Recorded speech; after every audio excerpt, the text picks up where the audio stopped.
구약성경 831쪽에 나오는 시편 40편 17절 말씀입니다. 봉독해 드릴 때 하나님의 음성으로 들으시기를 바랍니다. 나는 가난하고 궁핍하오니 주께서는 나를 생각하시오니 주는 나의 도움이시오 나를 건지시는 이시라. 나의 하나님이여 지체하지 마소서. 아멘. 이 세상에 이제 많은 인생들이 있잖아요. 좋은 부모를 만나서 아주 부유한 가정에 태어나서 아주 교육을 잘 받고 또 부모의 특별한 사랑을 받으며 많은 그 재능에 따라서 학원을 다니거나 가르침을 받아서 또 인류 학교를 들어가고 그렇게 해서 외국에 유학도 가고 또 그곳에서 뭐 박사학위를 받든가 어떤 뭔가 특별한 부분을 준비해서 한국에 돌아오면 그의 인생의 미래가 탄탄하고 대로가 열리고 평생 먹고 살 것 걱정 없고 남들에게 대우받고 인정받고 그런 멋진 위치에서 살아가는 사람이 엄청 복받은 사람이다 라고 생각하지요. 맞는데 여러분, 저는 지금 말씀드린 이런 뭔가 보통 사람보다는 정말 더 뭔가 출생부터 다르고 성장부터 다르고 모든 게 다른 이런 대한민국에서 이 정도면은 거의 A 클래스에 들어가는 운명적 축복인 사람의 반대가 저입니다.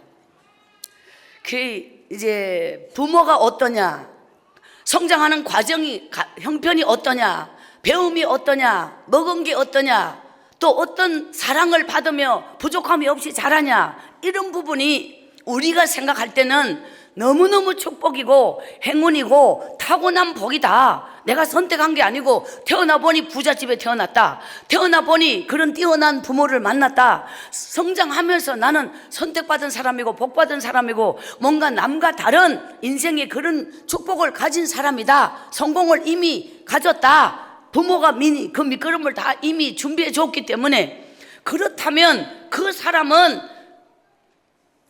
정말 일생이 하나님이 보시기에 좋을 것인가? 우리는 내가 복을 받았다 안 받았다라는 걸 나의 생각을 기준한다, 이건 틀린 거예요. 내 기준이 아니에요.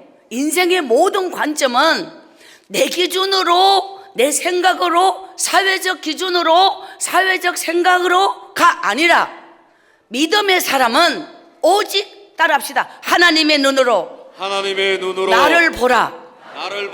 믿음의 사람은 내 기준으로 사는 것 아니에요. 내 기준으로 옳은 것 아니에요. 내 기준으로 좋은 것 아니에요. 믿음의 사람은 언제나 어떤 일을 할 때 하나님이 나를 어떻게 보실까? 하나님의 눈으로 나를 보면 진짜 내가 보여요. 이게 믿음의 사람의 기준이에요. 우리가 인생을 살 때 월급을 얼마를 받아야 된다, 어느 정도 직장은 가야 된다, 또 남들에게 어느 정도 인정받는 일을 해야 된다, 이런 게 전부 내 기준이라는 거죠. 내가 보기에 좋은 대로, 내가 보기에 옳은 대로, 우리의 삶의 기준이 내 기준이기 때문에 교회를 다녀도 인생이 안 변하는 거예요. 하나님의 기준이 믿음의 기준이에요. 믿는다는 사람이 기준을 먼저 잡아야 되는 거예요. 믿음의 기준이 뭐냐? 하나님이 기준이야. 그게 아니라면 믿음이 아니에요. 따라합시다. 삶이 아니면 믿음이 아니다. 자, 기준을 하나님께 두고 사는 사람의 삶과 내게 맞춰진 기준으로 사는 삶, 똑같은 하루를 보냈고 똑같은 일을 했지만 내 내면적 진짜는 나의 내면에 있어요. 어떤 생각으로 사느냐, 어떤 기준으로 사느냐, 혹 어떤 가치관으로 사느냐, 이 기준이 하나님이냐 나냐 따라서 완전히 다른 인생을 살아요. 자, 신앙생활에서 가장 위험하고 허구가 있어요. 허구가. 그게 뭐냐?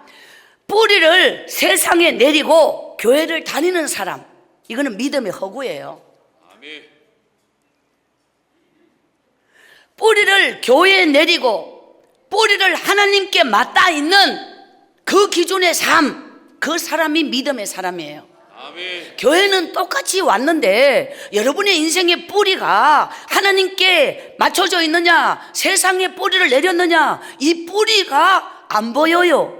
뿌리가 보인 사람이 어디 있겠어요? 안 보이지만 뿌리가 세상에 내렸느냐, 교회에 내렸느냐에 따라서 똑같은 예배를 드려도 똑같이 하나님 앞에 봉사해도 그 사람의 내면이 달라.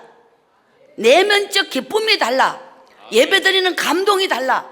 이 물체가 아니라 믿음은, 영적인 부분은 보여지는 게 아니에요. 그런 내 가슴에 차고 넘치는 것, 이것이 믿음의 세계예요. 아멘. 할렐루야. 아멘.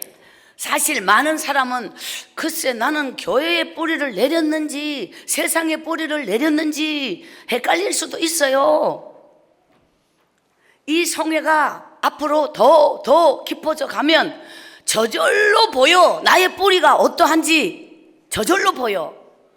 사실 밖이란 세상 사람이 교회를 오는 사람을 보면 아무개도 믿는 사람이야, 아무개도 믿어, 교회 가면 다 믿어, 다 믿는다고 말을 해요, 밖에서 보면. 그런데 교회 안에 오면 믿음이 다 믿는다고 왔잖아요. 여러분 지금 다 믿어, 그래서 이 자리에 왔어요. 그런데 말이에요, 여러분 속에는 분명 진짜와 가짜가 있다는 것입니다. 진짜와 가짜가 함께 있어요. 뿌리를 세상에 내린 자와 교회에 내린 자가 함께 있어요. 직분도 똑같고 정말 우리는 섞여 있기 때문에 그것을 나의 기준이나 내 생각으로는 저 사람은 가짜네, 이 사람은 진짜야, 이렇게 인간이 판단할 수 없을 만큼 유사합니다. 90% 이상이 똑같아요. 진짜인지 가짜인지 알 수가 없어. 그래서 따라합시다. 삶이 아니면 믿음이 아니다. 믿음이 아니다. 라고 하는 거예요. 아멘. 삶이 아니면 믿음이 아닌 거예요. 아멘. 교회를 간다고 믿는 사람이 아닌데 세상에서 보면 믿는 사람이라고 말을 하잖아요. 자, 그러면 이걸 다른 표현으로 믿음은 영적인 부분이 믿음이에요. 믿음은 영적이고 믿음은 이성적이 아니에요. 인간은 인간의 기본, 인간의 교육, 인간의 모든 배움, 인간의 모든 이 생각, 사고의 세계가 이성적 존재입니다. 인간은 이성적 존재예요. 이성적 인간이 배움의, 지식의 모든 기준이 이성적 기준이에요. 그것을 인문학이라고도 하지요. 역사, 철학, 문학, 그 다음 문화, 이런 모든 걸 인문학이라고 할 때, 인문학은 인간의 학문이란 뜻이에요. 인간에게 모든 배움의 극치와 학문의 극치와 학교의 극치란 최고라는 뜻이에요. 이 배움의 길, 학문의 길, 여러분이 밤을 새워 공부하고 좋은 대학 가고 모든 지식의 최고가 뭐냐? 그게 인문학이고 인간의 학문이고 이성적 세계이다. 그런데 믿음은 영적 세계입니다. 이성적 세계와 영적 세계는 달라요. 그런데 문제가 뭐냐면 교회는 누구나 다 올 수 있지만 믿음의 사람이 아니라는 거. 그래서 가짜와 진짜라는 표현을 하는 것은 여전히 교회를 다니지만 이성적 세계로 믿고 이성적 세계로 살고 이성적 세계로 모든 걸 판단하는 사람은 가짜예요. 영적이지 않아요. 믿음은 영적이에요. 받아들이든 받아들이기 힘들든 사실은 사실인게. 그래서 밖에서는 교회 가면 다 아무개도 믿는 사람이야, 다 믿는 사람인데 안에 들어오면 이게 갈라진다는 거예요. 그게 어디서 갈라지냐? 나의 내면에서 갈라져요. 자, 그러면 영적 세계는 4차원의 영적 세계고 이성적 세계는 3차원의 육의 세계예요. 그러니까 아까 말씀드린 하나님의 기준으로 사느냐, 내 기준으로 사느냐, 이것이 이성적 존재이냐 영적 존재이냐 라는 부분이 이거와 동일한 부분이에요. 내가 이성적 세계로 사는 건 내 기준, 내 생각으로 사는 거고 하나님의 기준으로 사는 것, 믿음의 사람, 영적인 믿음으로 사는 것, 이것이 동일한 부분을 이렇게 구체적으로 나누어서 표현을 달리 했을 뿐이에요. 여기까지 이해가 됩니까? 아멘. 자, 이 성회는 그러면 내가 진짜인지 가짜인지 헷갈리? 그것이 알고 싶다. 알게 돼요. 왜냐하면 이 집회가 앞으로 이 며칠 동안 더 깊이 들어가잖아요. 그러면 말씀 속에서 내가 보여요. 그 말씀 앞에서 우리는 기준이 뭐냐? 기준은 하나님이어야 돼요. 아멘. 하나님의 눈으로 나를 보면 나는 진짜인지 가짜인지 저절로 나의 허구가 보이고 나의 내면이 보이고 나의 껍데기가 보이고 나의 정말 가증스러운 윗선이 보이고 구역질 나는 나의 내면이 보이고 죄악이 보이고 정말 이런 부분 따라합시다. 믿음은 변하다. 이 변화라는 게 뭐냐면 하나님이 내 안에 성령님으로 임재하시면 진정한 변화가 일어납니다. 아멘. 왜? 나의 내면이 보인다. 내 죄가 보인다. 내 허구가 보인다. 내 가짜가 보인다. 내 안에 이 더러운 위선이 보인다. 그 자체가 만약에 보인다면, 느껴진다면, 깨달아진다면, 정말 가슴이 찔리도록 회개 마음이 생긴다면 성령님이 내게 임한 거예요.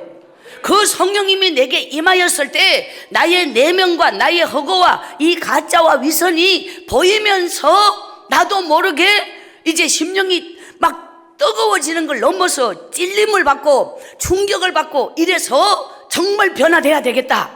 삶이 바뀌어야 되겠다. 이런 변화가 반드시 일어날 줄 믿습니다. 아멘. 할렐루야. 아멘. 자, 우리가 생각할 때 우리는 이성적으로 생각할 때 돈을 많이 벌어요. 성공한 게 축복이다. 예를 들어서 어느 자리에 그런 권력의 자리에 아무개가 다 거기 지금 높은 자리에 앉았어요. 오, 그 사람이 엄청 복을 받았네. 예를 들어서 이렇게 우리는 내 기준으로 생각할 때 성공을 했을 때 돈 많이 벌었을 때 높은 권력을 힘을 가졌을 때 아니면 아무개가 뭐 정말 이 방탄소년단처럼 엄청나게 세계적인 스타가 되었어. 어쩌면 그런 아무개가 걔 클 때 아무것도 아닌 것 같더니 걔가 어떻게 그렇게 돈박석에 앉았고 세계적인 스타가 되었냐. 이런 게 복이다고 생각을 하는 것 내 기준이에요. 이거는 내 기준이에요. 여러분, 돈 버는 게 축복이 아니에요. 성공하는 게 축복이 아니에요. 스타가 되는 게 축복이 아니에요. 높은 자리에 앉는 거 축복 아니에요. 따라합시다. 축복은 하나님이 주신 것이다. 하나님이 주신 것이다. 그게 하나님으로부터 온 것이다. 하나님으로부터 온 것이다. 축복은 내가 일구은 거, 나의 노력으로 잠 안 자고 일해서 정말 노력해서 내가 일구은 것 축복 아니에요. 하나님이 주시는 게 축복이야. 아멘. 나의 수단과 방법을 가리지 않고 뭔가 어느 분야에 뛰어나서 성공을 했다. 축복 아니에요. 하나님이 주신 게 축복이에요. 아멘. 우리가 이성적 세계는 성공하는 게 축복이다. 막 잘 되는 게 축복이다. 예를 들어서 축복이라 그러면 뭔가 잘 돼야 되고 돈 벌어야 되고 성공해야 되고 뭐 예를 들어 이런 게 축복이다 라는 것, 그게 내 기준이에요. 내가 만든 생각. 따라합시다. 내 생각은 믿음이 아니요. 내 희망은 믿음이 아니요. 자, 우리가 믿는다는 사람에게 가장 함정이 있어요. 그게 뭐냐? 자기의 믿음이, 자기의 바람이, 자기의 소원이, 자기의 뜻이 믿음이다. 자기가 그 올무에 빠지는 거예요. 내 속에서는, 인간의 내면은 믿음을 만들 수 없어요. 인간이 금식해서, 예를 들어서 절야해서 밤을 새워 성경 통독을 해서 내 믿음이 자라느냐? 그것으로 안 자라요. 따라합시다. 믿음은 하나님이 주신 것이다. 인간의 노력이나 인간의 애씀이나 인간의 수고로 영적 세계를 더할 수가 없어요. 근데 어떻게 하면 영적 세계가 믿음이 좋아지고 정말 영적 세계가 변화가 있느냐? 따라합시다. 순종이 축복이다. 자, 하나님의 뜻이 내 안에 먼저 와야 되는 거예요. 내 생각이 앞서서 뭐도 하고 뭐도 하여 믿음 좋아지도록 이게 아니라는 거야. 고요히 주님 앞에 와 내 모습 돌아볼 때에 순간순간에 그 모든 일이 죄와 허물 뿐입니다. 이렇게 하나님 앞에 내 마음을 온전히 비우고 내 욕망을, 내 생각을 완전히 꺾고 눈물로 엎드려 기도할 때 하나님이 주신 마음, 하나님이 주신 감동, 하나님이 주신 음성, 하나님의 뜻이 내 가슴에 감동으로 주신다. 그것을 여러분이 엎드릴 때, 엎드림이 뭐냐? 기도예요. 사람은 기도하지 않으면 하나님은 나하고 관계가 이루어지지 않아요. 기도가 없이는 절대로 하나님의 뜻을 알 수가 없어요. 기도가 없이는 하나님이 나에게 뭘 주고 싶어도 내게 전달이 안 돼. 기도를 통하여 하나님이 내게 주시고자 하는 하나님의 마음, 하나님의 뜻, 하나님의 선물, 하나님의 주신 축복, 이 모든 게 어디서 오느냐? 기도 속에서 하나님이 내 마음에 감동으로 다가온다. 아멘. 할렐루야. 아멘. 우리가 왜 기도를 해야 되는가? 기도는 내 생각을 꺾기 위하여 기도하는 거예요. 아멘. 내가 가진 욕망과 희망을 꺾기 위하여 기도하는 거예요. 아멘. 너무도 많은 사람은 내 생각이 가득 차서, 내 계획이 가득 차서 하나님의 뜻을 알지 못해. 우리는 내 욕망이 이루어지는 게 축복이야? 내 뜻이 이루어지는 게 축복이야? 내가 원하는 걸 가지는 게 축복이야? 그건 전부 기준이 나야. 하나님을 기준하지 않았어요. 그건 이성적 세계예요. 영적이지 않아요. 이렇게 이제 여러분이 말씀을 들으면서 나는 어디에 속하는가? 그 저절로 이제 보여. 너무 쎄면 안 되겠죠. 첫날은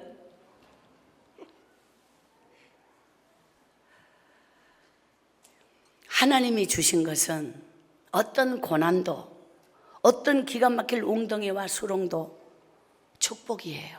아멘. 요셉이 건너간 절망의 터널을, 죽음 같은 시간표를, 그게 왜 저주입니까? 축복이지. 하나님이 주신 것은 내 눈앞에 처절함이 있어도, 억울함이 있어도, 정말 절망의 바닥을 짚고 있어도 하나님과 함께라면 이 모든 것은 축복이에요. 아멘. 따라합시다. 믿음은 관계다. 관계다. 하나님과 나하고의 관계가 온전히 이루어지는 것, 이것이 믿음이에요. 아멘. 믿음은 내가 뭐도 하고 하는 게 믿음 아니라니까.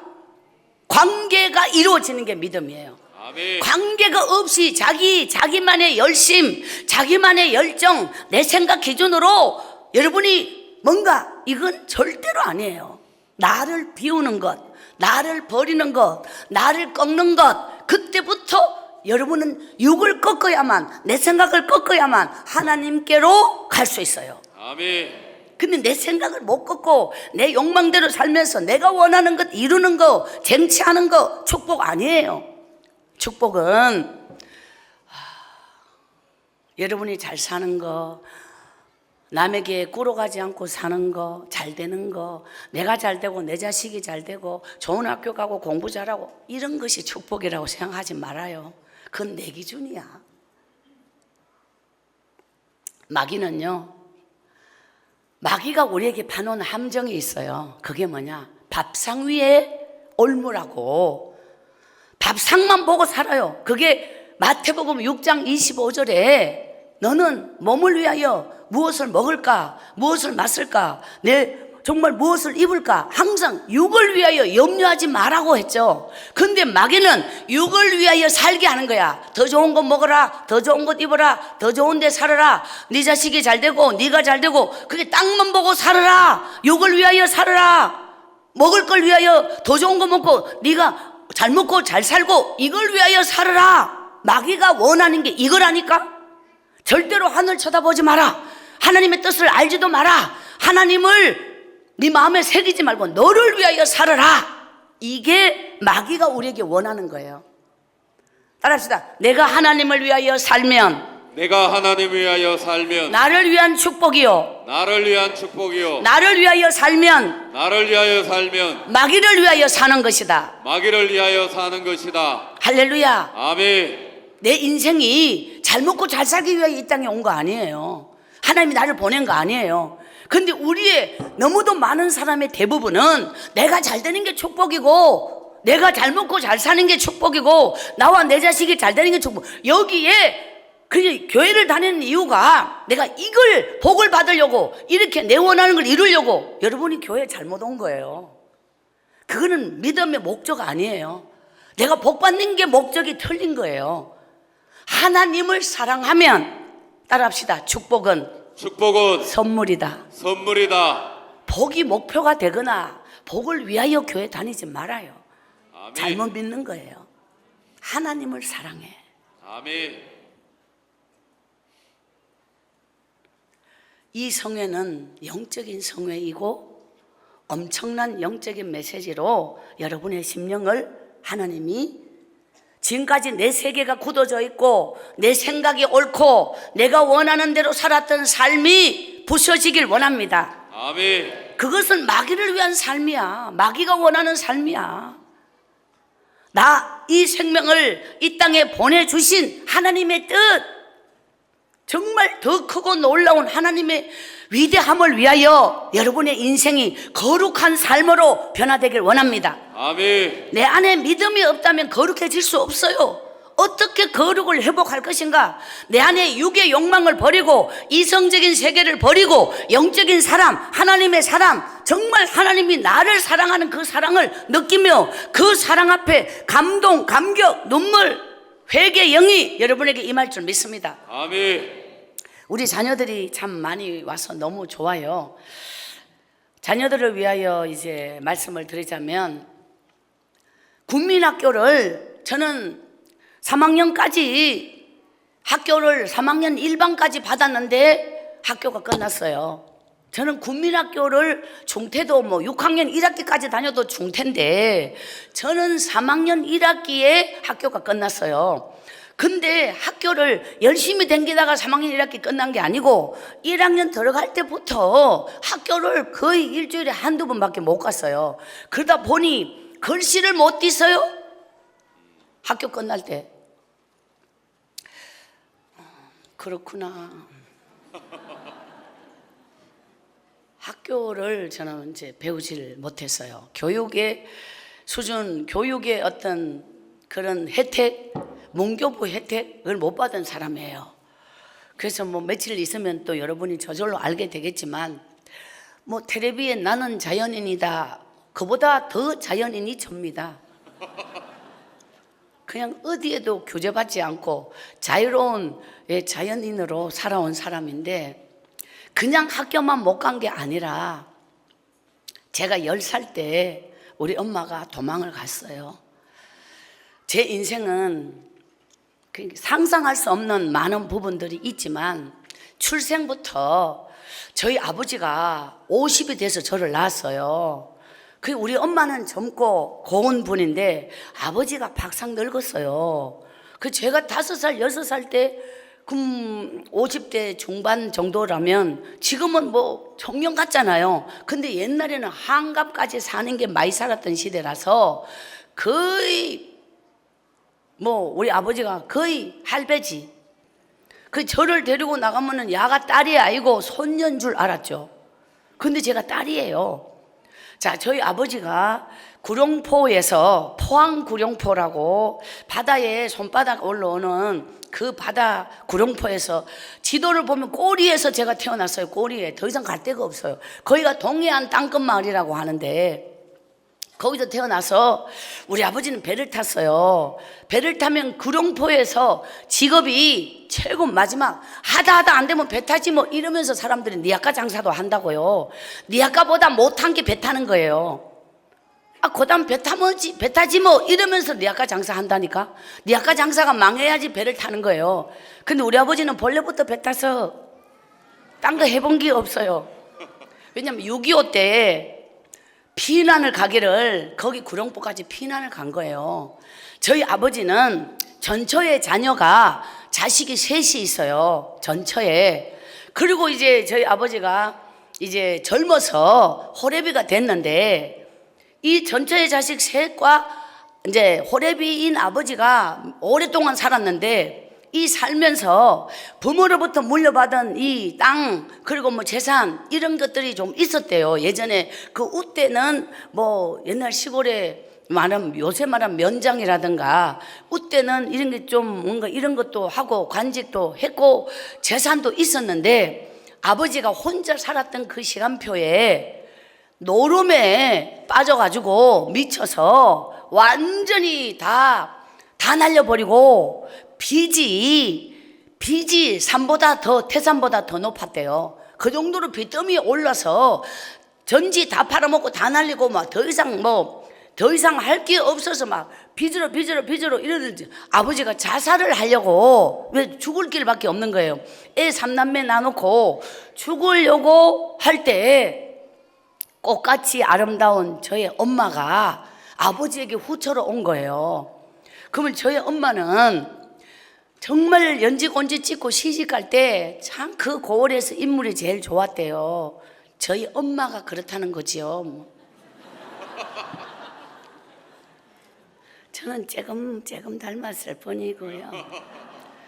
그 엄마가 시집을 갔는데 어디로 갔냐면 어느 고을에 천석군 집 외동 아들에게 간 거예요. 그렇게 갔는데 아무개는 인물도 참하디 어째 저렇게 복이 많아서 부잣집에 갔노 이래가지고 시집을 간 거죠. 갔는데 일주일이 지나있겠네. 그 외동 아들께서 고백하기를 일본 징용 영장을 받아 놓은 사람, 그러니까 식민지 시대니까요. 우리 부모님의 세대가. 그래서 이제 그리고 일주일 뒤에 그 며칠 뒤에 자기를 혼자 두고 남편이 일본 징용을 갔다는 거예요. 원래부터 가기로 결정된 사람인데 숨기고 혼례를 올린 거예요. 그런 식으로 엄마처럼 생과부가 된 그런 사람이 한 그 동네 4-5명이 시집을 왔대요. 그 신랑이 다 없는 거예요. 그래서 한 10년을 갔다가 엄마는 자식이 없어 거기서 사는 거예요. 살 때 그중에 새내기가 2명이 목을 매가 죽어버렸어요. 왜냐면 옛날에는 시집 가면 여자에게 자유가 없어. 가면 자식이 있든 없든 신랑이 있든 없든 그 집 귀신이라고 의의 방법이 없어요. 왜냐면 진정으로 돌아오지도 못해. 그게 가문의 수치라서. 그러면 아주 그러니까 죽는 길밖에 없었던 그 시대에 엄마가 죽음을 생각할 때 저희 엄마가 인물만 참한 게 아니고 마음씨가 곱고 또 솜씨가 아주 뛰어나는 게 많고, 그래서 아무개 저 새내기가 자고 나면 죽어버리면 어떡하나 이렇게 본 동네 어떤 분이 이제 사바사바 해가지고 여차저차 얘기해서 뭔 말인지 알아요? 어느 날 오밤중에 우리는 밤 12시 넘어서 시아버지가 잠들었는데 도망을 가는 거예요. 그래서 엄마가 팔자를 바꾸는 거예요. 바꿔서 이제 훗날에 제 아버지 될 사람에게 바꿔서 오는데 더 중요한 건 거기는 그 길이 없는 산을 그냥 도망을 가니까 막 밤을 새워서 넘고 넘어가 막 미끄러지고 자빠지고 옷도 막 어디에 걸려가 째지고 이런 식으로 광목치마 이렇게 머리 올렸고, 옛날에 머리 올리면 비닐을 칠려야 되거든요. 처녀 때는 댕기 머리인데 그게 뭐 결혼했다는 뜻이에요. 머리 비녀가. 이래가지고 갔는데 그 이튿날 대낮에 그 남자 쪽의 집으로 도착을 한 거예요. 데려간 사람이 있고 먼 친척벌 되는데 동네 이제 엄마가 시집 갔던 동네에 아는 분이에요. 따라간 거예요. 그 사람 말만 들었고 그 사람 따라만 갔다는 거지. 우리 엄마가 그 사람에게 인생을 걸어버린 거죠. 가서 딱 기절을 해버렸네. 나이 차이가 10살, 10몇 살 차이 나는데, 그러면 엄마가 생각할 때 10몇 살 차이 나면은 어느 정도쯤 되겠다라는 짐작이 있잖아요. 그런데 말이에요. 가서 상태가 박상 늙어버렸어. 목을 매가 죽으려고 하는 사람이니 술에 노름에 쩔여서 막 상태가 막 집에 있는 시아버지보다 더 바꿀 필요 없는 걸 갖다가 그 정도로 완전히 기가 막히고, 아가 자식이 하나 있기는 하지만 이런 식으로 가볍게 말했는데 아가 셋이가 막 완전히 그냥 막 이렇게 있고 저녁 때거리가 없더라는 거지요. 너무너무 다 떨어가지고 저녁 때거리면 뭡니까? 빚이 그 집채보다 더 컸다고. 그때 아버지에게는 이렇게 웬 이렇게 인물이 곱고 완전히 꽃봉오리 같은 그대로 있었잖아. 자식이 없고. 그러니까 늙은 아버지가 엄마를 보고 정말 자기 같은 인생에 이게 웬일이냐. 이래서 이제 엄마가 거기서 있잖아요. 나무 자식 셋을 키우면서 그쪽 집에 좀에만 있었더라면 시아버지가 죽을 끼고 그 엄청난 재산은 다 엄마 끼 될 건데 그 노다지를 다 버리고 이 박상 늙은 이 영감 하나 결국은 바라보고 자기의 그 주어진 그 엄청난 특권을 다 버리고 온 엄마가 너무너무 속아도 이 정도로 속을 수가 있나 하면서 그렇게 울었다는 거예요. 그리고 얼마 후 이제 6.25가 터졌고 이제 피난을 간 거예요. 6.25가 이제 아버지 인생을 살려준 거야. 빚도 안 갚아도 되고 하여튼 자식 셋 데리고 꽃같은 이제 후처를 데리고 그래서 이제 피난을 갔는데 그 구룡포는 그것도 돌아서 다시 올라오는 거거든요. 가면 끝이에요. 끝이 이제 땅이 끝이 있으니까 돌아오는데 거기서 이제 한쪽에다가 왜 포장 있잖아요. 옛날 갑바 같은 거 그거를 치고 알을 눕히고 그래서 이제 그 판장에 배 들어오는데 한쪽에 있잖아요. 그렇게 해서 막 밑에 바닥에 이렇게 깔고 요즘 말하면 노숙인처럼 애들 눕히고 이렇게 시작을 한 거예요. 그래서 한 6개월, 1년 그래서 막 이제 온갖 허드렛 일 다 하면서 구룡포에서 제일 산 꼭대기에 이 밑에는 방값이 좀 더 비싸고 길이 안 좋게 위로 올라갈수록 물도 없고 그게 이제 올라갈수록 방값이 싸다 보이 제일 꼭대기까지 올라갔어요. 거기서 오빠 둘이 태어나고 제가 막둥이로 제가 태어나 우리 엄마가 3남매를 낳았어요. 나중에 알았는데 저희 엄마가 참 저를 낳았잖아요. 아버지는 그 아버지고 엄마는 새엄마인데 이 젊은 엄마가 저를 낳았는데 말이에요. 제가 20살이 돼서 주민등록증을 할 때 알았어요. 그럼 부가 있으면 모가 있잖아요. 그래서 부모가 되는데 나의 엄마가 아버지와 혼인한 적이 없어. 그 전혀 엄마의 인생은 아버지에게 온 적도 없고 호적상 자식을 낳은 적도 없고 당신 자식을 3남매를 낳아도 당신 이름으로 이름을 못 올려. 아버지와는 그냥 아무 관계 없다니까. 몸만 왔지 호적이 안 왔다고요. 그래서 나의 엄마는 이름이 없어요. 그래서 참 제 출생이 그러하다는 거, 태어날 수 없는 자가 태어난 거고 뭐 아버지가 계획한 것도 아니고 엄마가 정말 이렇게 팔자를 바꿔서 낳았지만 당신 이름으로 자식을 올리지도 못하고 그렇게 참 태어날 수 없는 이건 정말 인생이 제 생명이에요. 그 점을 생각하면 너무 가슴이 아프고 그리고 이제 아버지가 배를 타다 보니까 언제나 이 배 위에서 떠 있으면 술을 먹잖아요. 술 먹는 사람에게 배 타는 사람에게 곤조가 뭔지 혹시 아시나요?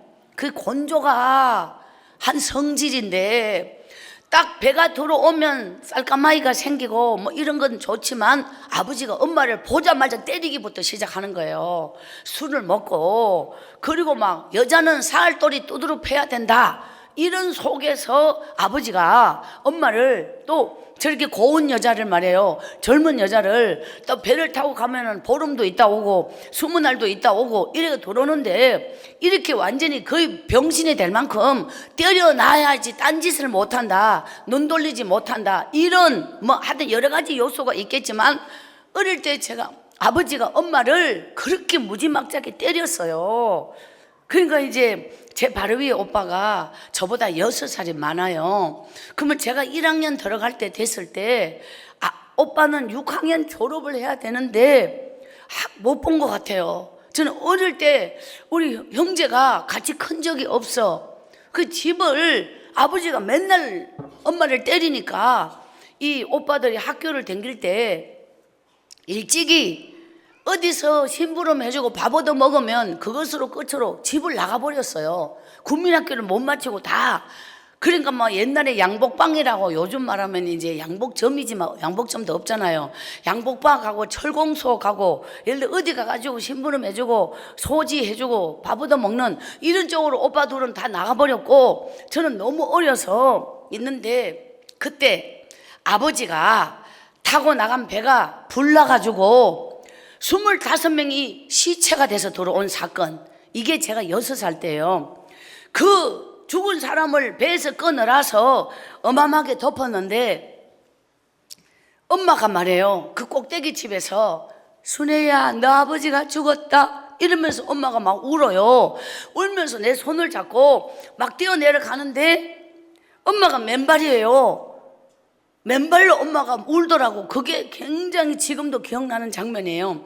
그리고 뛰어내려 갔는데 사람이 죽은 시체가 어마어마하게 깔렸는데 그 덮어놓은 뭔가를 다 뒤집었다는 거지, 아버지를 찾으려고. 근데 그 많은 사람을 다 뒤졌는데 아버지가 없대요.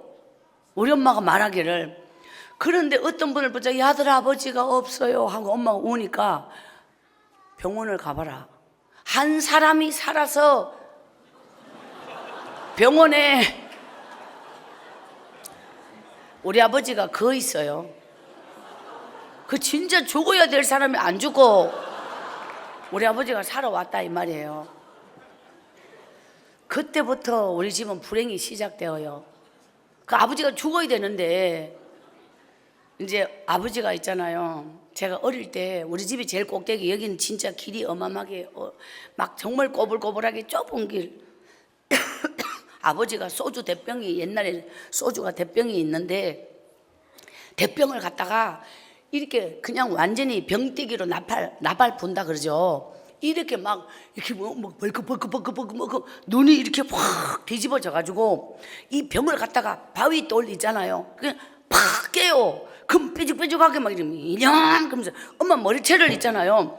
딱 이렇게 거머쥐고 막 이걸 갖다가 막 엄마 얼굴을 갖다가 긋고 이러면서 막 죽인다고 이러면 엄마가 있잖아요. 저희 엄마가 아버지한테 머리를 어마어마하게 이래가지고 얼굴을 갖다가 길이 마당이 흙이지 않아요. 흙이면 자잘한 돌에서부터 자갈에서부터 막 그걸 갖다가 엄마가 막 아버지가 엄마 머리를 잡고 얼굴을 갖다가 이 길에 흙에 막 갈았어. 막 문대가지고 껍데기가 막 돌에 벗겨지고 얼굴이 막 다 뺏겨지고 막 아버지는 정신 미쳐버린. 그러니까 이제 제가 훗날에 영적 세계를 알게 되는데 그때는 어릴 때 막 공포 완전 그 자체인데 아버지 눈빛이 그 마귀의 눈빛 있죠. 악령, 귀신. 여러분 진짜 귀신이 있어요. 영혼을 삼켜버려요. 아버지 그 독사 같은 그 아버지에게 이 마귀가 들어가니까 막 눈이 확 뒤집어져 가지고 막 인연이 이러면서 도끼를 들고 낫을 들고 아버지가 막 그냥 막 엄마를 막 때리는 거예요. 저희 엄마가 막 어마어마하게 맞아가지고 부엌에 옛날에 나무에 불을 떼는 나무로, 그 우리 집이 산꼭대기예요. 그러면 여기까지 이 밑에서 여기까지 올라가는 게 상당히 어려워. 그럼 옛날에는 연탄을 떼고 곤노라고 있었어요. 곤노라고 이렇게 심지 올리고 내리고 하는데 이거를 연탄을 못 떼요. 왜? 올리는 게 너무 힘들어. 왜? 들고 올라가야 되니까 한 장, 두 장을 들고 이 올라가다 깨보면 어떡하냐고요. 그러니까 이게 옮기는 게 힘들어서 엄마가 그 뒤에 산에 넘어가서 나무를 했다고요. 저희 엄마가 참 고운 세대기간 말이에요. 나무단을 이고 다녔어요. 그러면 엄마 따라 나무하러 가면 제가 옆에 팔짝팔짝 뛰면서 엄마 옆에 따라 댕겼고, 엄마가 나무를 이렇게 단으로 부엌에 세웠다면 긴 거 빼가지고 왼쪽 무릎을 쑥 내밀고 나무를 이렇게 꺾어 이래가지고 불에 이렇게 뗐어요. 이렇게 떼고 있는데 아버지가 인연이 이러면서 미친 아버지가 그대로 뛰더라. 지게 짝대기 있잖아요. 그걸로 엄마를 내리쳤는데 갈비뼈가 부러졌어요. 그래서 그 부엌 바닥에, 그 바닥이 흙인데 막 엄마가 입에 거품 물고 간질 발작 일어나듯이 막 죽어버린 거예요. 저희 엄마가 아버지한테 맞아서 이렇게 완전히 가버리는데, 그러면 제가 막 너무 무서웠어요. 엄마가 막 그냥 죽어버린 거야. 완전히 그냥 막 거품을 흘리더니 막 그냥 몸이 정지돼 버려요. 근데 이 불 타던 불 있죠, 아까 이 긴 나무 꺾어 댔죠, 이게 아까 요 불 타고 있었는데 소치 여 있으면 나중에 보니까 이 불이 그대로 나무 길이만큼 다 나오면 엄마 몸 있잖아, 발하고 이렇게 이 불이 아까는 분명히 멀리 있었는데 야가 여기까지 타고 나오더라. 안 그다 넣으니까 엄마 몸에 이 발에 버선 이런 데다가 불이 옮겨 붙어서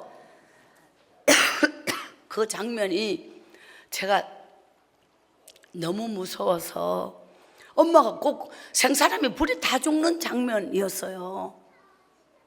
그때 제가 너무 많이 울었어요. 저희 엄마는 30번 이상을 이렇게 맞았어요. 기절을 한 게.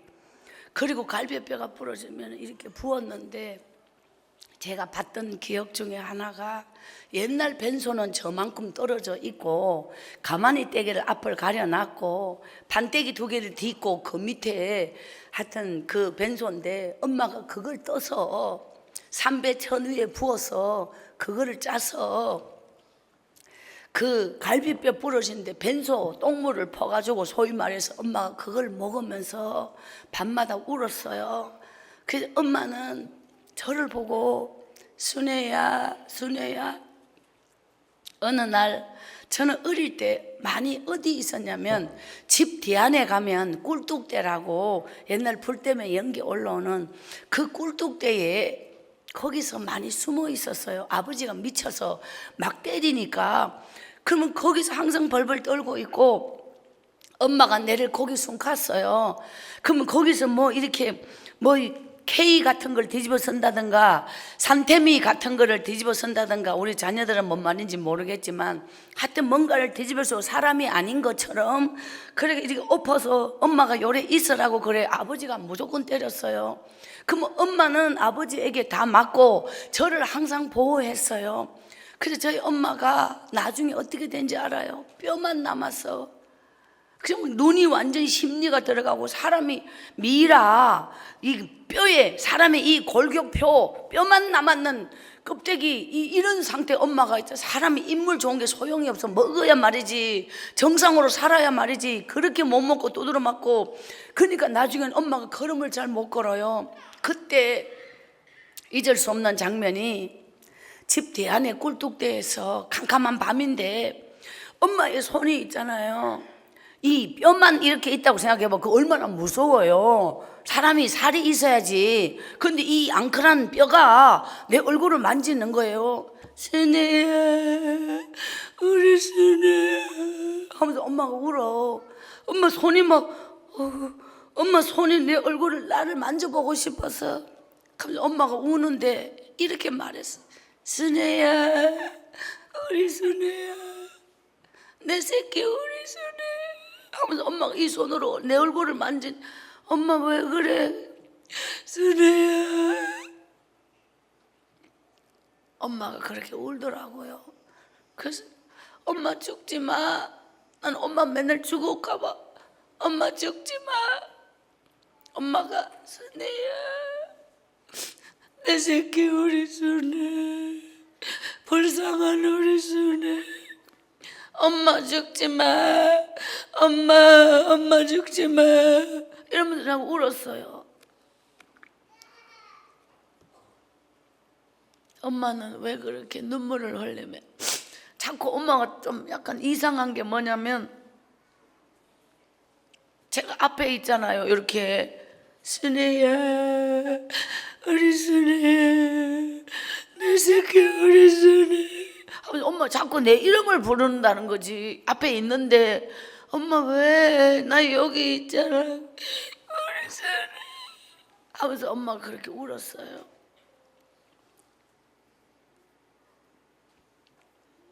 저는 몰랐어요.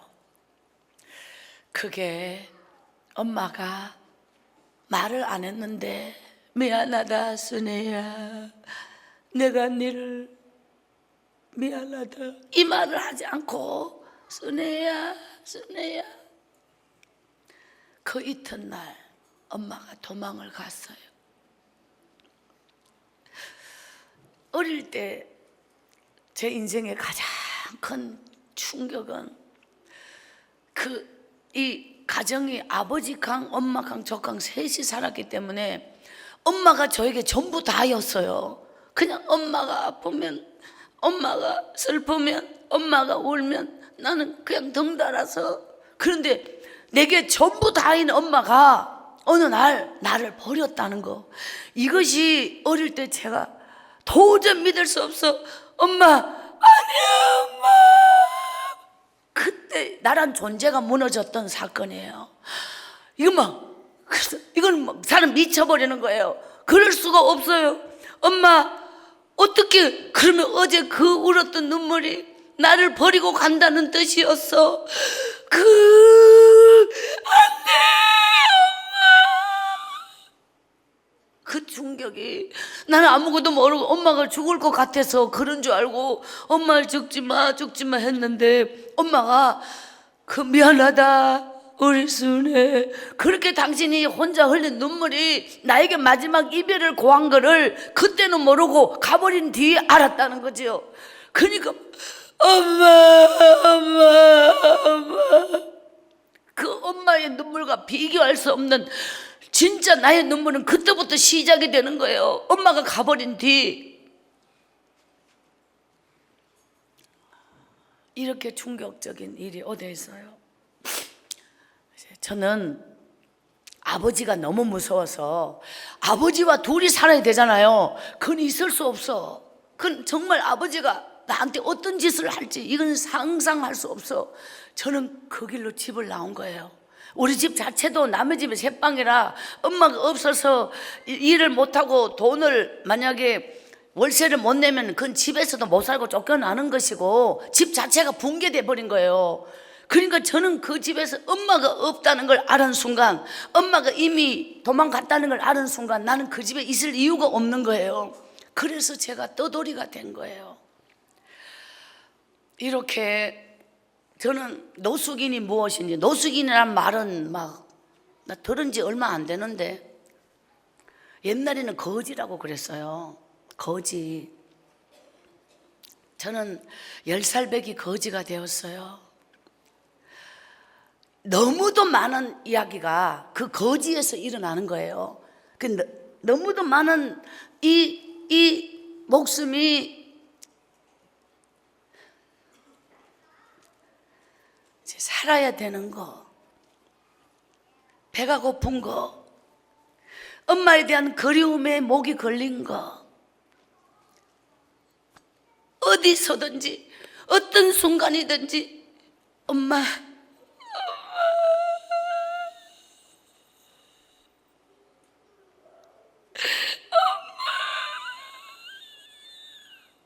하루 종일 그 엄마에 대한 게, 엄마는 왜 내 안 데리고 갔어? 엄마를 한 번만 만날 수 있다면.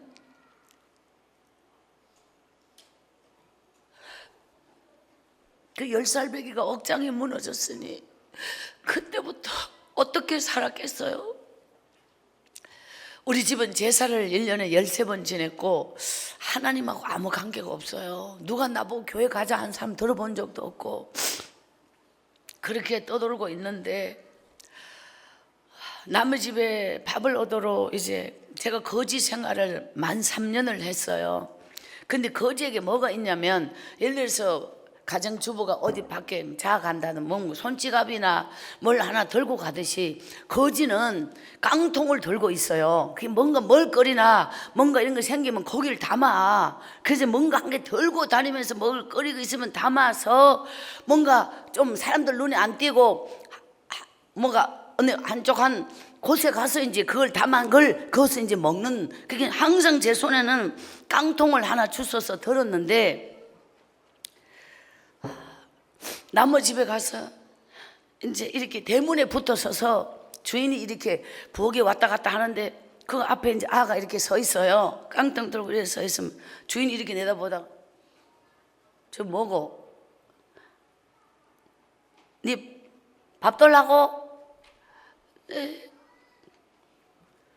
그러면 거기서 밥이 있다 없다, 오늘은 뭐 밥이 떨어져 버렸다, 다음에 온나, 예를 들면 이게 아니고, 그 구룡포는 바닷가가 미신이 강해요. 이렇게 해요. 이놈의 가시나가 이게 나무 장사 망올락 하나 재수 없고 아침부터 이렇게 전혀 난 이해가 안 되는 말을 하는 거예요. 그러면서 막 이게, 그게 나는 그 집 장사를 하는지 그걸 제가 어떻게 알아요? 그러니까 여자가 어느 집에 갔다 그러면 그 집이 아주 재수 없다 하는 거예요. 저게 오늘 오는 거 보니까 오늘 운수가 나쁘다, 재수가 나쁘다, 이렇게 사람들이 막, 그게 저는 이거 굉장히 도저히 이게, 저는 이게 좀 상황이 이게 몰라. 왜 맞는지 모르고 맞아. 그리고 막 이 완전 부지게 긴 걸 들고 나와가지고 막 이놈의 가시나 다시는 오기는 와봐라 하면서 막 때리는 거예요. 그게 자기네, 그게 제가 나타나면 그 집에가 징조 신호가 재수 나쁜 신호다. 저를 보면 사람들이 그렇게 말을 하면서 때리는 거예요. 나 그게 너무 적응하기 힘들고, 난 밥을 들어온 거야. 밥하고 관계 없어. 그 사람은. 나는 밥을 얻으러 간 건데 무슨 말을 할 수도 없고 막 들어주지도 안 하고 무대뽀로 막 때리니까요. 잘못했어요.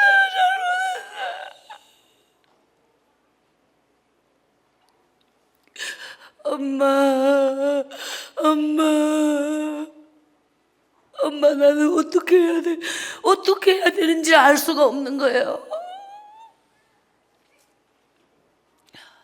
이게 상상을 초월하지요. 그렇게 지내다 보면은 마당에 소쿠리에 늘어났는 생선을 그거에 안 훔쳐 먹겠어요. 주인이 없는데. 그때부터 이제 막 훔쳐 먹기 시작해. 막 그냥 막 배가 고파서. 그러면 그 예전에는 대문 밖에 구정물통이라고 험바켓스가 있었는데 거기 버리는 건 정말 사람이 못 먹는 거예요. 그거를 배가 고프니까 그걸 막 건져가지고 막 먹는 거예요. 그게 막 밥을 한 개 보이는 건 어렵잖아요. 막 옛날에는 왜 살떡물이라고 이런 거 막 이 밑에 깔아 앉아 있는 이런 걸 막 손바닥으로 훑어서 먹고 막 완전히 이런 걸 먹으니까 막 속에서 막 이상하잖아요. 그러면서 또 토해요. 막 다 토하는 거예요. 토하니까 또 막 속이 다 비어가지고 또 어디가 다른 집 구정물통 건져서 이렇게 먹고 토하고 건져 먹고 이러다 막 걸음을 못 걷고 나중에는 눈알이 노라졌어요. 눈알이 노랗고 얼굴이 노랗고 온몸이 노랗고 이렇게 거지가 되는데 두 가지. 하나는 엄마가 산에 나무 할 때 말이에요. 따라갔잖아요. 그럼 엄마 따라 우리 집 뒤 산을 넘어가서 나무를 하면 신기한 걸 봤어요. 제가 어릴 때. 그게 뭐냐면 산 너머에 꿀뚝이 이렇게 올라왔다는 거죠. 산 속에 높은 꿀뚝이 있어요. 그게 어릴 때 저는 이게 너무 신기했어요. 우리 집 뒤 안에 꿀뚝은 요만한데 산보다 더 높은 꿀뚝이 있다. 이걸 처음 봤을 때 그래서 저기 왜 꿀뚝이 있지? 이런 마음이 있었는데 어느 날 엄마가 나무 하는데 제가 그 옆에서 까불까불 놀고 근데 그 꿀뚝에 연기가 나는 거예요.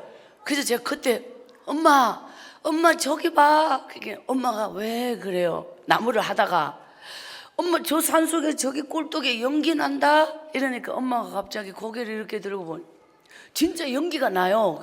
갑자기 이 손에 낫을 들었는 엄마가 이렇게 탁 내려놓으면서 바닥에 퍽 주저앉으면서 온몸에 맥이 쫙 빠지는 그 모습, 그 낙심되고 마음이 그냥 힘이 빠지면서 그냥 이렇게 주저앉아요. 엄마가 연기를 보고. 그럴 줄 알았으면 내가 연기 보라고 안 했을 건데 엄마 왜 그래 엄마 이랬더니 그때 엄마가 이 말을 했어요. 저 꿀뚝에 연기가 나는 것은 누가 하늘나라로 올라가는 거다 이렇게 말해요. 그게 화장터 꿀뚝이었던 거예요.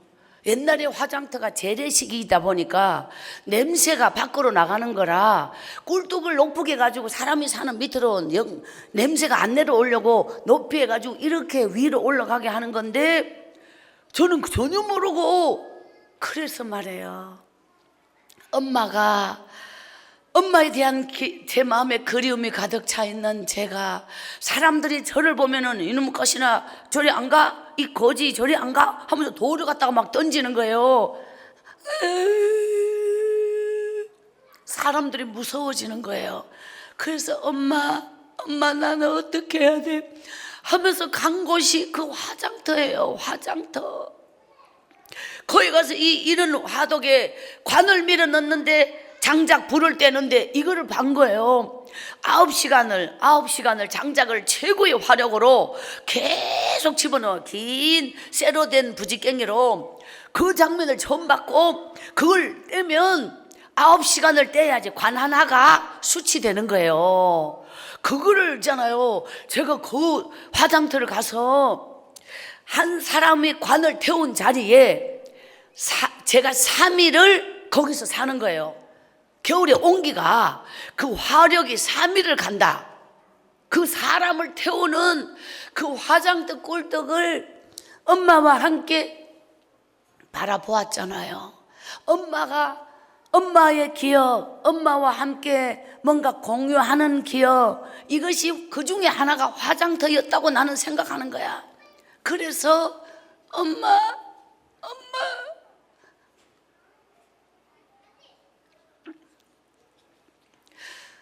사람들이 무서우니까요. 그 화장터에서 너무 많이 울고, 그리고 이 장례식 음식은 옛날에 이제 그 화장터에서 뭐 가족들이 울고 곡하고 음식을 가면 그 집에 안 가잖아요. 그 하여튼 느낌상 안 가간다고요. 그러면 거기 음식을 버리는 곳으로 계속 그 자리에 다 갖다 붓는, 그럼 거기를 뒤지면 구정물 통보다 여기가 더 좋은 거예요.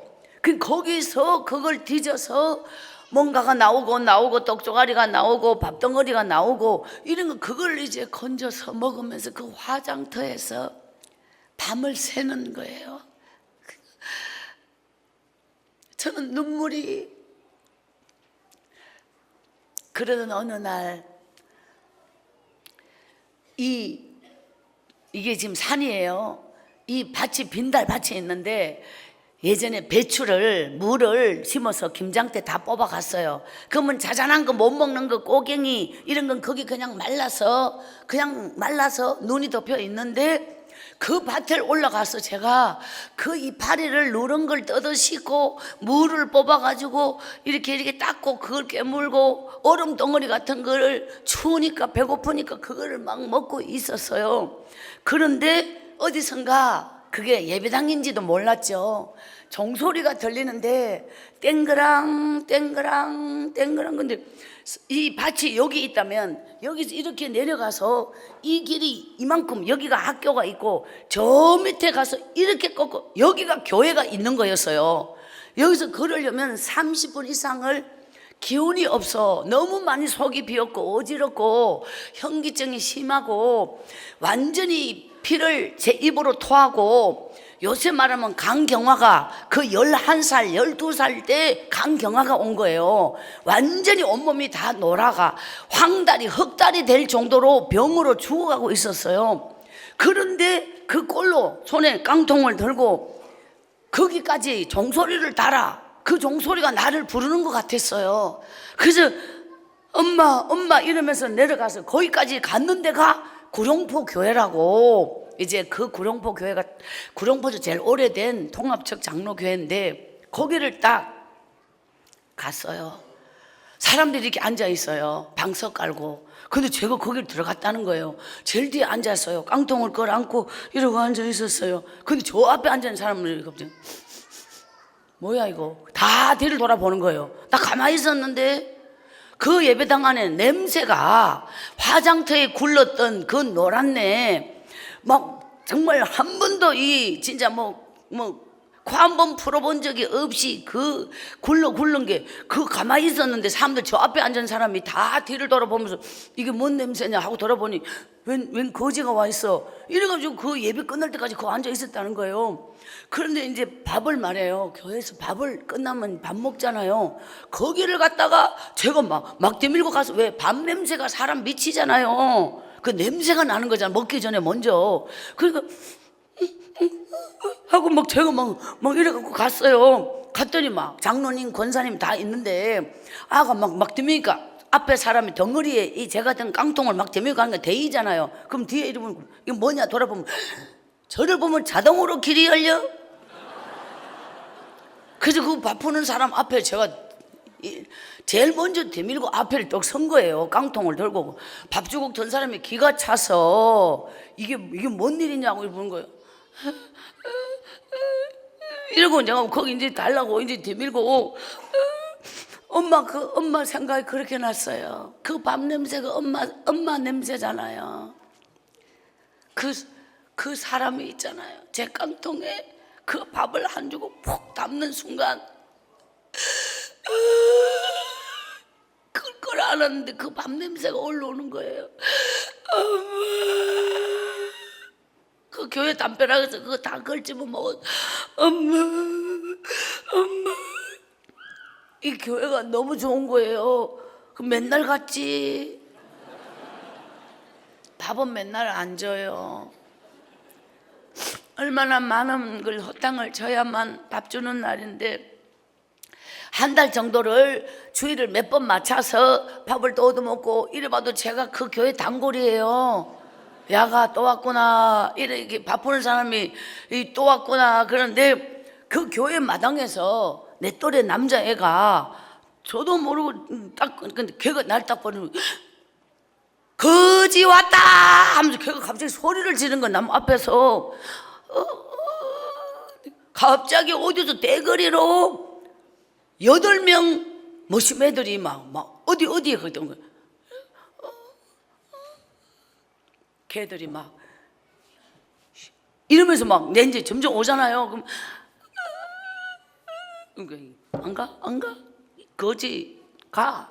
우리 교회 왜 와? 이러면서 담벼락까지 이제 갔어요. 뒤로 물러갔는데 담벼락에 더 이상 못 가잖아요. 딱 네 우리 교회 올 거야 안 올 거야 하면서 한 명이 발로 차. 막 때려. 교회 안 온다 소리 할 때 네 같은 거지가 우리 교회 왜 와?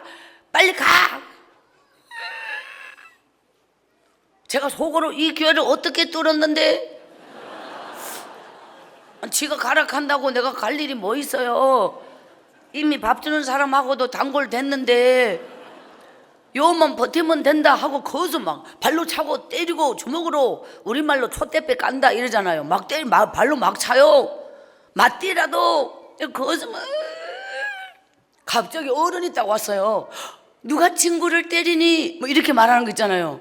그리고 얘들이 갑자기 그 사람을 향해서 그 어른을 향해서 이 거지가 무슨 친구예요? 친구를 했다고 여기에 노발대발 해가지고 애들이 이 더러운 거지 친구 아니에요 이러면서 막 이 더러운 거지 얘네 엄마 도망가서 얘네 아버지 미쳤어요. 얘는 학교 한다 얘네 집집마다 쓰레기통 다 뒤져먹고 고저물통 다 뒤져먹고 걔들이 저에 대해서 막 있잖아요. 막 잘잘 하는데 엄청나게 충격을 받아. 너무너무 충격을 받았어요. 쟤들이 근데 저에 대해서 너무 많이 알고 있고 막 너무 충격을 거기서 그냥 막 와 제발로 다시는 안 올 거야 안 올 거야. 걔들이 와 그럼 저들 이겼다고 나 쫓아냈다고 제가 이제 그 교회에서 쫓겨났어요. 제가 마음속으로 다시는 안 올 거야 하고 그 골목길이 이만큼 들어갔는 여기를 걸어 나가야 되는데 이 길을 걸어 나가는데 지금도 잊을 수 없던 순간 어른의 발자국이 뛰어오는 거예요. 제 등 뒤에서 이 골목이 다 빠져나가는데 퍽 뛰어오더니 어른이 나를 지나가는 줄 알았어요. 근데 이분이 내 앞에 딱 이렇게 길을 막고 섰어요. 제가 아가 이렇게 얘야 네 이름이 순애라고 그랬지 이러는 거예요. 눈물 콧물이 이미 코를 쫄쫄 빨아먹을 범벅이 되어 있는데 처음 보는 저를 그 새 옷 입었는데 이 지금 행편이 없거든 지금요 제가. 근데 갑자기 이분이 저를 가슴에 확 이렇게 끌어안는 거예요. 당신 품으로 이렇게 딱 하더니, 순혜야, 친구들은 너를 싫어해도 예수님은 너 같은 아이를 더 사랑하신단다.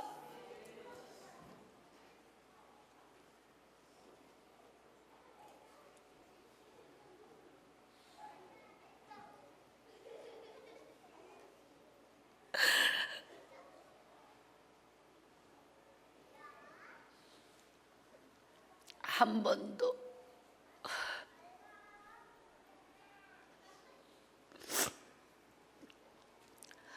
생각해 본 적이 없는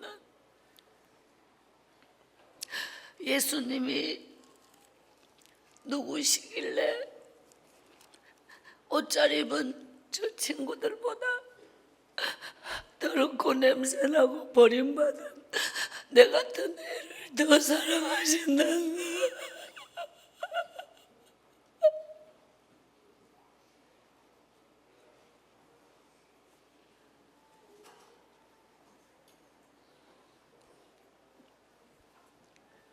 제 가슴에 그 예수님이란 이름을 영원히 심겨진 순간이에요.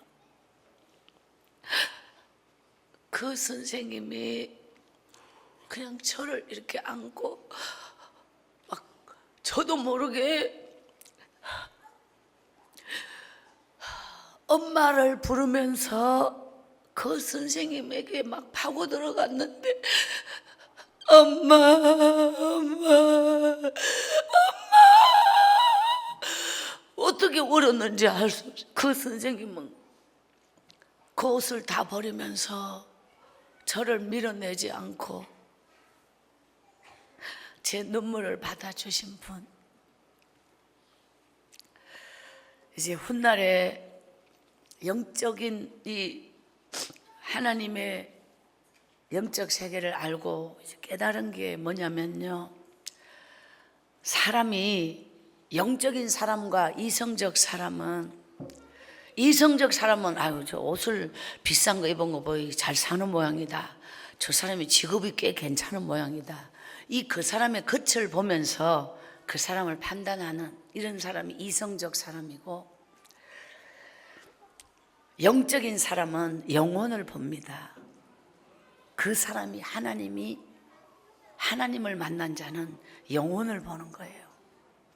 사람이 보기에는 정말 저런 아가 우리 교회에 온다는 게 정말 더럽고 냄새나고 밥이나 축내는 저런 질 떨어지는 이런 아인데, 그 선생님이 말해요. 영혼을 보는 거예요. 그러니까 저 아이를 여기서 내치면 그 친구들이 지금 나를 몰아내는 현장에, 이분이 우연히 이제 주일학교 교사셨는데, 이대로 쟤를 보내면 영원히 제가 떠날 수도 있다, 교회에 대한 상처로. 그 마음을 짧은 순간 갈등을 하고 저렇게 쫓겨나가는 걸 보고, 아니야, 쟤를 잡아야 해, 이런 마음을 갖게 된 게 주님이 주신 마음이에요. 그래서 그 아이가 저만큼 쫓겨나가는 거의 끄트머리 간 애를 그분이 뛰어와서 나를 잡았다는 거예요. 그리고 그분은 언제나 땅바닥에 이렇게 앉아가지고 나를 이렇게 봤어요. 위에서 이렇게 내가 쳐다보고 말하는 게 아니라, 아무개야, 순혜야, 이렇게 마주봤어. 언제나 앉아서 이렇게 말을 했어요.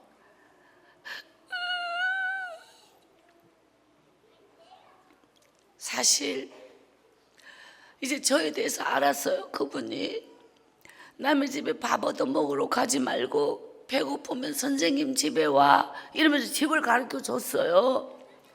날마다 있지, 그 집 앞을 얼마나 갔겠어요.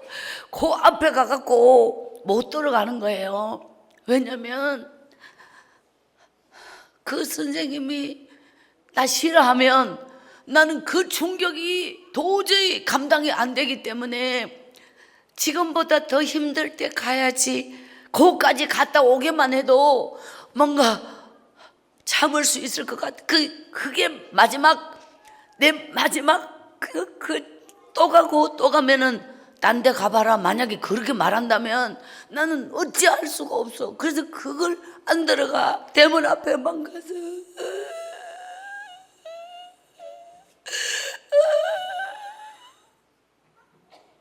그래도 어딘가 갈 수 있는 곳이 있다는 게 어디예요?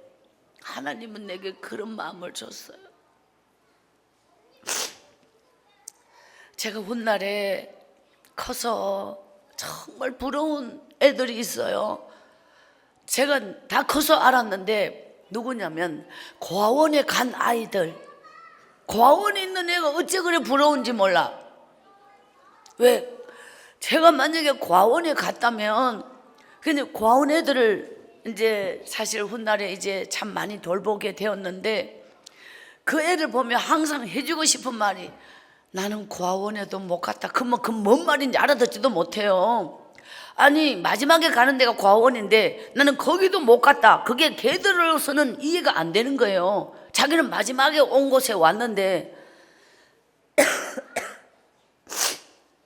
고아원에 가면요, 잠을 재워주고 방이 있고 선생님이 한 분 있고 애들이 여러 명 있고 고아원마다 조금의 차이는 있지만 그 사람을 관리하는 선생님이 있어요. 엄마라고 불러요.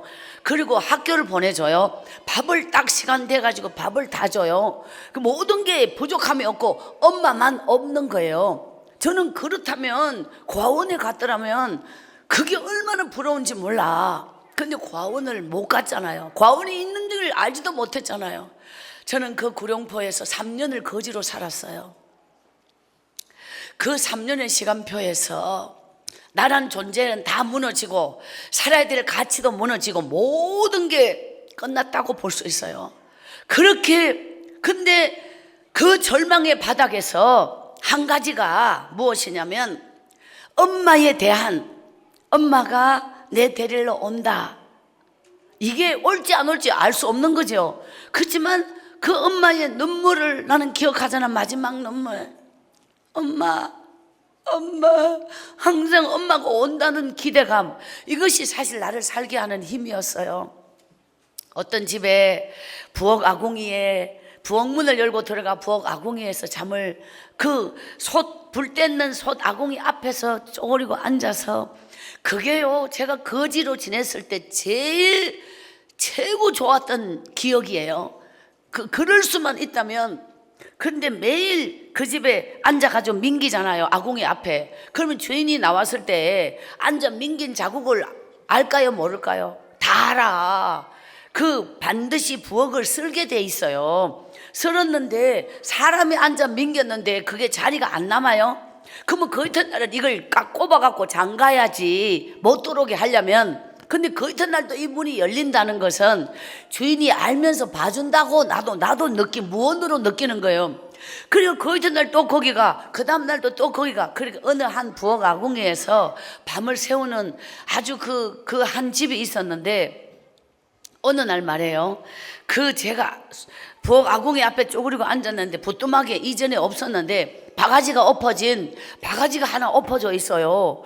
계속 그 앉아가지고 이 바가지가 왜 있지? 이 속에 뭐 있지? 계속 걔를 들여다보는 거예요. 그러다가 드디어 바가지를 두 손으로 소리 안 나게, 주인의 코 고는 소리는 방 안에 있게 들리는데 나는 부엌에 지금 고수 쪼그리고 앉아 바람도 막아주고 온기도 부지깽이로 이렇게 하면 점점점 따뜻한 게 오잖아요. 그 뚜껑을 딱 여는 순간 요런 양재기에 개밥 주듯이 된장 국물에 밥 말았는 거, 이게 딱 있는 거예요. 그 제가 느껴지는 거예요. 야가 떠돌다가 오늘 밤도 여기 자러 온다면 밥도 못 먹고 왔을지도 모르니 당신들이 먹다 남은 식은 밥에 된장 국물을 부어서 먹으라고 거길 놔놓은 거, 알면서도 잠을 막지 않고 허용해 주는 것만 해도 너무도 감사한데, 먹을 것까지 거기를 준비했다는 게, 그게 목이 메여가지고 그걸 들고 그 방 쪽을 향해서 절을 몇 번을 했는지 몰라요. 그걸 먹었다는 거예요. 지금까지 갚지 못한 게 정말 낮에 지나가면 주인이 없고 어떤 분일까 이렇게 한번 그 담장 밑에 쭈그리고 앉아있다가 혹 들어가는 거 보기라도 할 수 있었다면 이런 마음이 있어요. 그렇게 고마운 분 지금도 기억나는데 그분을 지금까지 맞닥뜨려서 감사하다 인사를 해본 적도 없고, 저는 어릴 때 그렇게 병든 몸으로 너무너무 많이 굶고 버려진 거지로 이렇게 끝나버린 인생이었는데 어느 날 엄마가 안 죽고 살아서 순애야 내가 있는 곳이 어디이니 나를 찾아오너라 이렇게 엄마가 이제 기별로 편지를 보내서 이제 저를 찾은 거예요. 그래서 이제 여차저차 하여 엄마가 있는 곳으로 가게 되는데, 여러분 저는 13살에 구룡포를 떠나게 돼요. 그 한 1년 전쯤에 주일학교 선생님이 옛날에 신약전서라고 파란 성경책 요만한 거 있어요. 그 성경책을 저에게 주면서 이 성경은 하나님 말씀이다. 우리 순애 하나님께 기도하면 하나님은 다 네 기도를 다 들어주신다 하면서 성경책을 저에게 줘요. 그래서 이 성경을 받고 하나님, 언제나 제가 성경책을 콕 안고 하나님이 나와 함께 하신다라는 걸 성경책으로 언제나 이렇게 하나님 우리 엄마 꼭 만나게 해주세요. 1년을 이렇게 울면서 기도를 했어요. 성경책을 붙잡고 선생님 말씀은 그대로 진리야. 저에게는 그대로 믿어버려. 그대로 믿고 그대로 기도해. 이 성경책은 하나님 말씀이다. 우리 순애가 하나님께 기도하면 하나님은 네 소원을 다 들어주신다. 그걸 그대로 믿고 날마다 어디서든지 우리 엄마를 만나게 해달라고 하나님 우리 엄마요 우리 엄마요. 그래서 어느 날 진짜 엄마에게 연락이 왔잖아요. 여러분 저는 우리 엄마 고향이 어딘지를 그때 처음 알았어요. 구룡포를 떠나본 적이 없이 엄마가 가버렸죠. 근데 엄마가 가서 살아서 3년이 되었을 때 저를 불렀는 곳이 어디냐면 경북 청송군, 청송사과 유명한 청송교도소를 아십니까? 하여튼 그 청송인데 무진장 꼴짝이에요. 그러니까 뭐 바닷가에서 그 무진장 꼴짜기를 감동 고무신을 신고 말해요. 태어나고 나 그렇게 걸어본 건 처음이야. 감동 고무신 안에 발가락이 다 깨지고 뭉개질 정도로 누구 말 따르면 일을 많이 해서 지문이 다 따랐다 하더니 그 정도로 저는 참 버스를 타고 걸었지만 그 사람이 버스가 가지 않는 길이 그렇게 많다는 거죠. 그래서 읍내에 도착했을 때 벌써 날이 저물었는데 한 어마어마한 길을 밤 11시가 넘었을 거예요. 그게 시간으로 요새 말하면 그때는 시간도 개념 없을 텐데 산을 막 넘고 넘어서 산 속에 갔는데 전기불 자체가 없는 동네예요. 그냥 암흑 속을 가는 거예요. 암흑 속을. 그렇게 해서 그 깊은 밤에 깊은 산 속에 이렇게 오막살이 운막 이렇게 초가집 이런 집인데 초가도 나중에 아는 거지 지붕 자체가 안 비니까요. 거기서 불빛만 나와요. 불빛이 방문도 조그만한 방문에. 근데 왠지 이 밤까지 불이 켜져 있는 그 집을 방문 앞에 마당에 또 서서 엄마 거기서 그냥 오밤중에 밑도 끝도 없이 나무집에 가서 그냥 엄마를 부르면서 울은 거예요. 그러니까 갑자기 방문이 이렇게 열렸는데 문에 이렇게 줄 달려있는 문, 옛날 시골에 줄을 이렇게 있는데 할아버지가 수염이 이런데 누구? 이러는 거예요. 제가 있는 데는 깜깜한 데고 거기는 방에 호롱불이 있는데 우리 엄마야 하고 울은 거예요. 근데 그 방 안에서 우리 엄마가 정말 우리 엄마가 우리 순애 한번 뛰어나왔다는 사실.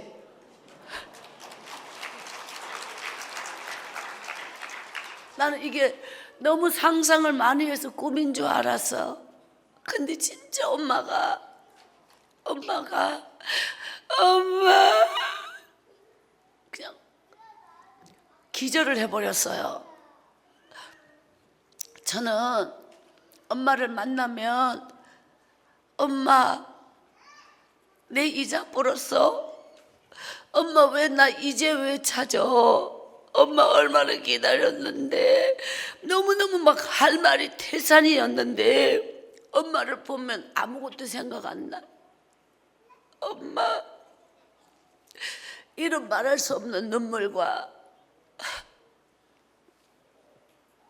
그 후 남의 집에 식모를 갔습니다. 우리 학생들은 식모가 뭔지도 모를 거예요.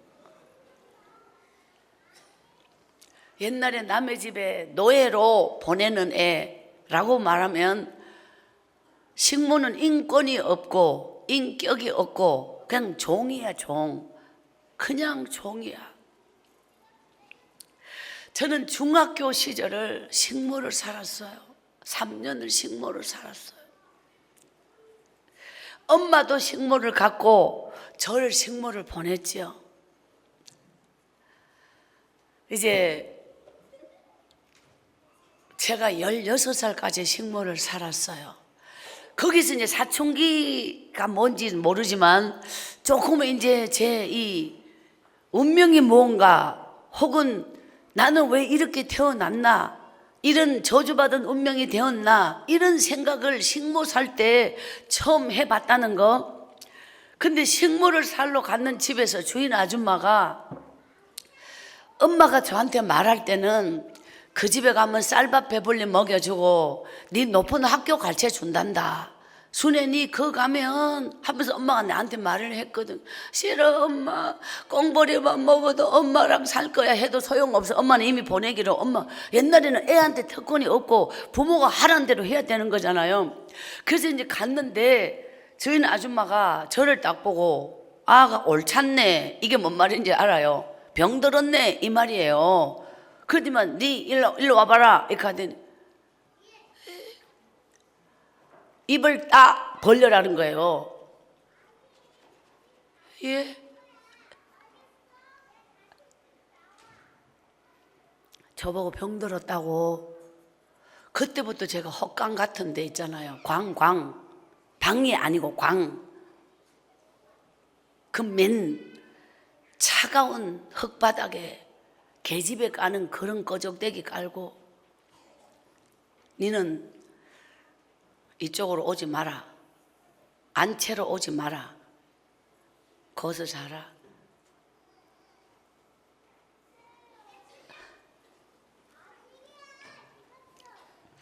그 집 교복 입고 학교 갔다 오는 주인집 딸을 처음 보던 날 내 심장이 멎을 것만 같아. 아, 내가 입고 싶은 교복인데, 내가 되고 싶은 모습인데, 저기 내가 되고 싶은 멋진 학생이 온다. 엄마 이건 뭐야?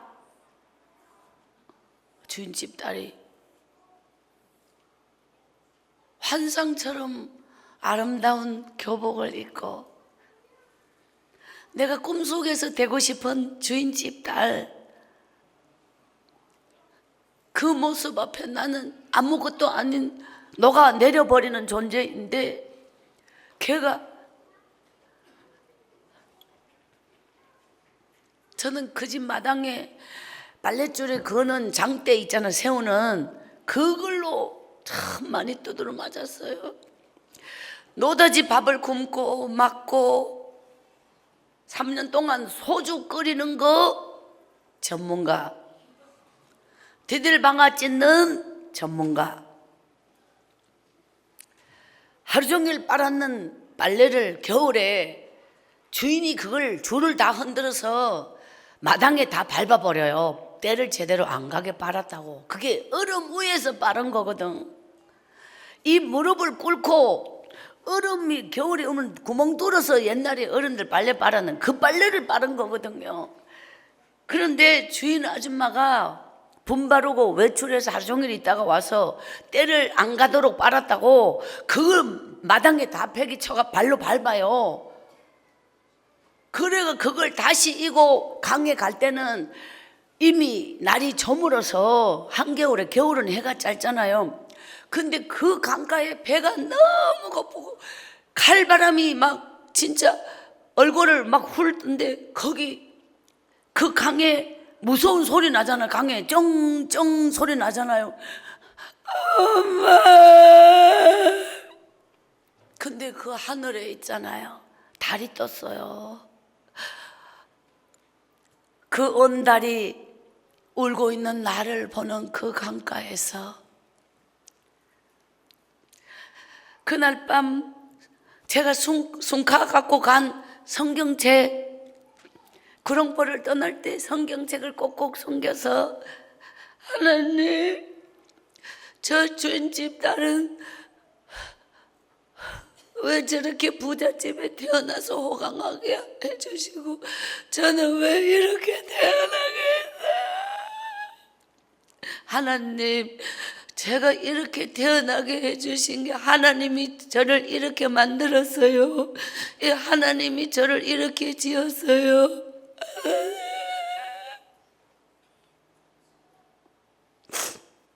그게 저의 사춘기의 기도였어요.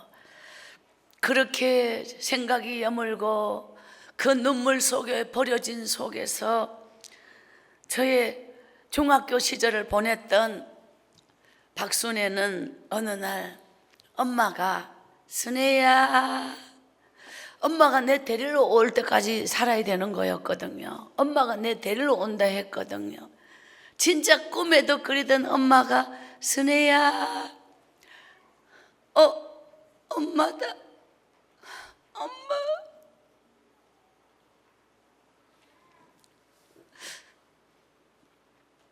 저는 식모 사는 집에서 공지름을 주인 모르게, 그게 제가 물 주고 제가 키우는 거라서 그걸 막 뽑아가 주인이 외출하면 그걸 삶아가 20인분 좀 되는 거 다 먹어버려요.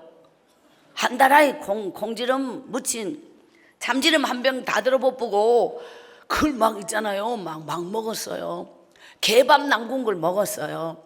그래서 한창 성장기에 콩나물 누룽지를 규칙적으로 먹으면 키가 큰다. 이 정도를 식모를 살 때 16살에 11월이에요. 엄마가 왔어요. 순애야 집에 가자. 나는 우리 집이 어딘지 모르겠어요. 뭐 떠돌이가 된 지 너무 오래되어서. 그때 엄마가 청송 산골에 어느 예특골이라는 우물이 있고 5집이 살고 있는데 폐허가 하나 10년 전 폐허 흙이 다 무너진 진짜 배기 폐허에 이제 엄마가 손봐서 그 집을 사람이 살도록 산에서 흙을 파다가 방바닥도 바르고 부뚜막도 바르고 벽도 바르고 이래서 그 집에 말해요. 우리 아버지 그때까지 안 죽음. 오래 살아요. 죽음을 넘어버렸어요. 그 옛떡골에 우리 아버지가 진짜 송장이 됐다고나 할까요? 말이 안 나오. 이런 분이에요. 순애야가 안 돼요. 우리 아버지가 솥에 고기가 끊어진 지 오래고 아궁이에 불이 끊어진 지 오래고 물 한 모금이 없는 지 오래고 그냥 죽어가고 마지막 근데 숨이 붙어 있는 상태에 엄마와 제가 그 집을 간 거예요. 그래서 그 아버지에게 일단 양철 물동이로 물을 이고 또래박에 물을 이고 와서 물을 붓고 방에 불을 뗐고 그 대피 물을 아버지에게 이제 떠내니까 물이 이렇게 여기 진짜 이 마른 사람은 뼈만 남은 사람은 여기 완전히 동그랗게 튀 나오는데 이게 이 물 한 숟가락 이렇게 아버지가 넘어가요. 그래갖고 물을 떠먹인 다음에 이제 가서 다음에 갚을 테니까 쌀 한 옷만 주세요 해가지고 이걸 돌로 갈아가지고 이제 또 미음을 쓰잖아요. 그래서 아버지 얘기했다며. 그래서 아버지가 이제 숨이 이제 조금씩 눈이 살아나고 그 아버지가 정신을 차리니까 엄마 앞에서 그렇게 우는 거예요. 미안하다고, 내가 정말 잘못했다고, 나는 죽어도 당신 앞에서 죽고 싶어서 지금까지 기다렸다. 내를 버리고 가지마. 다시는 안 그럴게. 근데 엄마가 그냥 아버지를 안고 그렇게 우시더라고요. 나는 다 안 믿어. 당신이 몹실 병이 들어서 그랬지. 당신이 본심으로 내한테 그렇게 나를 때린 게 아니라는 건 나는 다 안 믿어. 선희 아버지요. 하면서 둘이서 그렇게 울대요.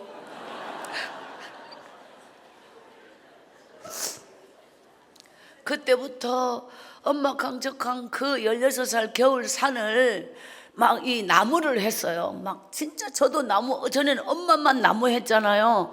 저도 나무 내가 억적같이 이고 나무를 갖다가 이웃집에다가 이거하고 짚을 바꿔왔어요. 짚을. 그래서 새끼를 갖다가 아버지는 아무것도 못해. 그냥 떠먹여 주는 것만 삼키고 가만 누워 있고. 근데 막 목을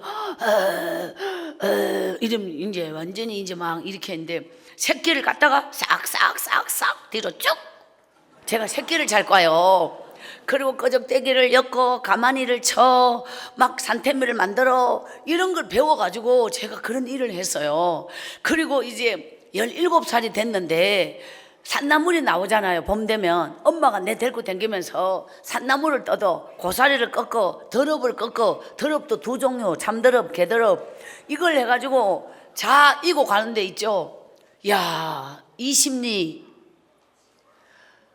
장날에 그 제 별명이 장돌배인데 그거를 이고 가가 하루 종일 팔아가 아래랑 성냥 한 통, 초원에는 성냥 한 통이 진짜 큰 거였어요. 삿가리 한 숟가락, 그 다음에 납작 보리살이라고 제일 싼 거 한 홉이 한 홉. 요거 한 사람 한 번 먹으면 끝나는 거예요.